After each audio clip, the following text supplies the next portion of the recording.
గత వారం మోస్తారుగా ఉన్న చలి గత 2-3 రోజులుగా మళ్లీ పెరిగింది.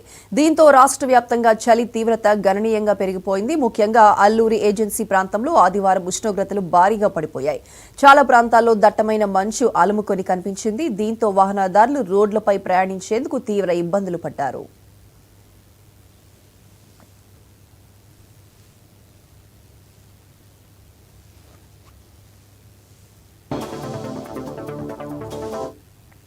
తెలుగు రాష్ట్రాల్లో చలి తీవ్రత మళ్లీ పెరిగింది. చాలా ప్రాంతాల్లో ఉష్ణోగ్రతలు సింగిల్ డిజిట్ కు పడిపోతున్నాయి.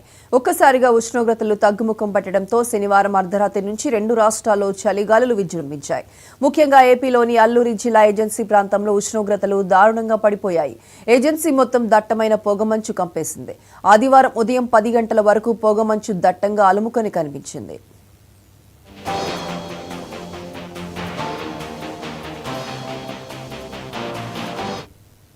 అయితే వాతావరణంలో ఉష్ణోగ్రతలు తగ్గిపోవడంతో మంచు పోయిన తర్వాత కూడా చలి తీవ్రత ఏమాత్రం తగ్గడం లేదు. అరకు లోయలో ఆదివారం 5.9 డిగ్రీల మేర అత్యల్పంగా ఉష్ణోగ్రతలు నమోదయ్యాయి. ఇక చలి తీవ్రత వల్ల మన్యంలోని స్థానికులు, పర్యాటకులు తీవ్ర ఇబ్బందులు పడుతున్నారు. ఉదయం 10 గంటల వరకు మంచు అధికంగా కురవడంతో రోడ్లపై వాహనదారులు లైట్లు వేసుకుని రాకపోకలు సాగించారు. ఇక తిరిగి సాయంత్రం 4 గంటల నుంచి చలిగాళ్లు వీయడం ప్రారంభించాయి. దీంతో వృద్ధులు, చిన్నారులు బయటకు రావడానికి కూడా ఇబ్బంది పడుతున్నారు. ఉదయం 8 గంటల తర్వాత కూడా చలి తీవ్రత ఏమాత్రం తగ్గటం లేదు.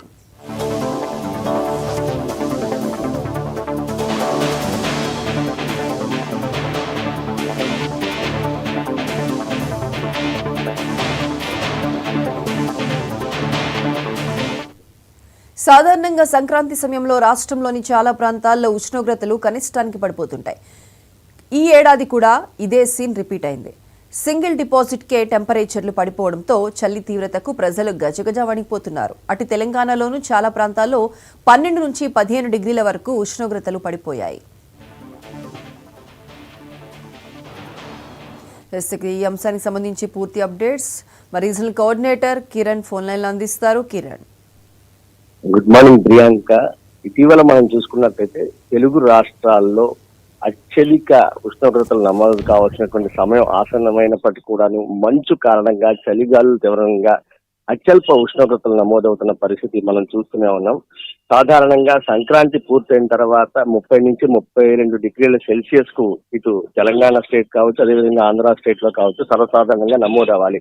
కానీ అందుకు భిన్నంగా ఇప్పటికీ కూడా ఇంకా చలిగాలుల తీవ్రత చాలా ఎక్కువగా ఉంటుంది. ముఖ్యంగా మంచు కురియడం ఉదయం 10-11 గంటలు అవుతున్నప్పటికీ కూడాను మంచు పొరలతోటి ప్రజలు చాలా ఇబ్బందులు పడుతున్న పరిస్థితి ముఖ్యంగా మనం చూసుకున్నట్లయితే ఏజెన్సీ ప్రాంతాలైనటువంటి ఆంధ్ర, ఊటీగా చెప్పుకునే అరకు కావచ్చు, అదేవిధంగా చింతపల్లి, లంబసింగి, పాడేరు ఈ ప్రాంతాల్లో అయితే మంచు విపరీతంగా కురవడంతో అక్కడ ఉన్నటువంటి గిరిజనం చాలా ఇబ్బందులు పాలవుతున్న పరిస్థితి. మరోవైపు తెలంగాణ స్టేట్ లో ఇటు ట్విన్ సిటీస్ గా చెప్పుకునేటువంటి సికింద్రాబాద్ కానీ, హైదరాబాద్ కానీ, అదేవిధంగా ఏదైతే ఇతర ప్రాంతాలు ఖమ్మం కానీ, వరంగల్, ఆదిలాబాద్ ఈ ప్రాంతాల్లో పర్టికులర్ గా రామగుండం ఉష్ణోగ్రతలు అత్యధిక ఉష్ణోగ్రతలు పెట్టింది పేరైనటువంటి రామగుండంలో కూడా చలి చాలా ఎక్కువగా ఉన్నట్టుగానే అక్కడ ఉన్నటువంటి స్థానికులు చెప్తున్న పరిస్థితి.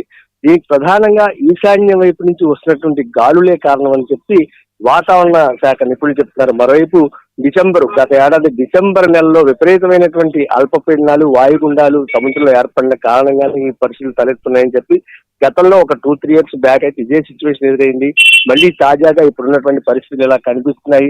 అత్యధికంగా 28 డిగ్రీల సెల్సియస్ మాత్రమే ఉష్ణోగ్రతలు, అదేవిధంగా అత్యల్పంగా 5 నుంచి 6 డిగ్రీల సెల్సియస్ ఉష్ణోగ్రతలు నమోదవుతున్న పరిస్థితి మనకు తెలుస్తుంది. పర్టికులర్ గా అరకు, ఈ చింతపల్లి, పాడేరు ఏరియాల్లో నిన్న అంటే ఆదివారం రోజున చూసుకున్నట్లయితే 5.6 నుంచి 7 వరకు మాత్రమే అత్యల్పంగా ఉష్ణోగ్రతలు నమోదవుతున్న పరిస్థితి. దీంతో చిన్నారులు కానీ, వృద్ధులు కానీ బయటికి ఎవరు కూడా రాలేని పరిస్థితి నెలకొంది.